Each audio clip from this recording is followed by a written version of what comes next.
So with that, moving on, we had already mentioned the LA Rams. The LA Rams traveled to Arizona this week to take on Kyler Murray and the Cardinals.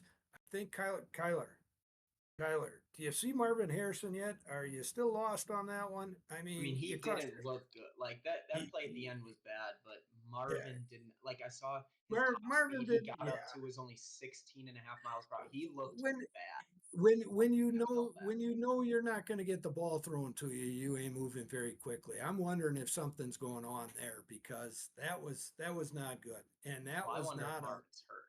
I wonder if he's and because and he that could be his the other route thing that we running don't looked know. terrible. Like he just did Yeah, not look good for yeah. especially for the prospect that he was touted to be coming out of Ohio State and Oh, how he looked like in 100 college. 100%. Like he now I'm with you on that final drive where he's wide open for a walk and touchdown. Like Yeah, Kyler's got to find him, um, yeah. but You got to make that something throw. something was off.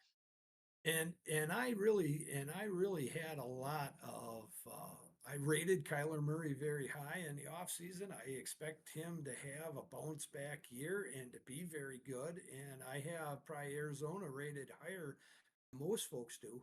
And that was disappointing. And on the flip side, Matthew Stafford with offensive linemen going down and Puka Nakua going out, and he just ran after problem, and he put up points against that Detroit Lions team in the second half. I mean, the team ran out of gas, obviously, in overtime, but was very impressed with how the Rams came back. I know this one is tight. I'm just interested to hear your thoughts on if you think Arizona is worthy of being the favorite in this, and what your thoughts are. Um, well, no real money's coming on either side of that one. Open one, still one. The big move, and this has been one of the bigger moves of week two so far, is money on the under. It's already dropped by a field goal, gone down from 50.5. It's currently sitting, I'm looking at 47.5. So definitely seen some movement with that, which I guess as far as my breakdown with this one, I think you're going to see kind of older Detroit Lions type Matthew Stafford in this game. Yeah, Um, Now, do I expect Kyron Williams to be a bigger factor? Absolutely. I mean, he was on the field for like 92% of snaps in week one, so there was no split backfield in LA, yeah, at least against the Lions. So I expect him to potentially have a bigger day when he's not going up against that Lions front seven. Um, Outside of that, no Puka Nakua. It's on IR. Um, we'll see what the Rams' offensive line looks like.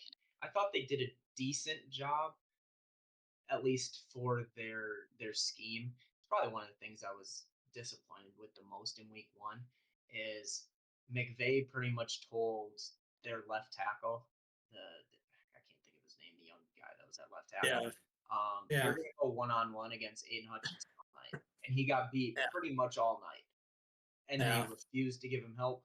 They didn't chip with a tight end, and it was just who's going to get there first, the defensive line from the Lions, or is Matthew Stafford going to throw it to Cooper Cup? Like Yeah. that. That's how that went. Yeah, that's exactly how it looked. And to Stafford's credit, Oh, he looked he great. got the ball out quick. Yeah. I mean, Matthew he Stafford was was one of as the best good. quarterbacks in a poor week one quarterback play. He was one Yeah. of the ones that actually looked pretty good. Agreed wholeheartedly, and it'll be interesting. This will definitely go a long way to see who that number two team is in the NFC West behind San Francisco.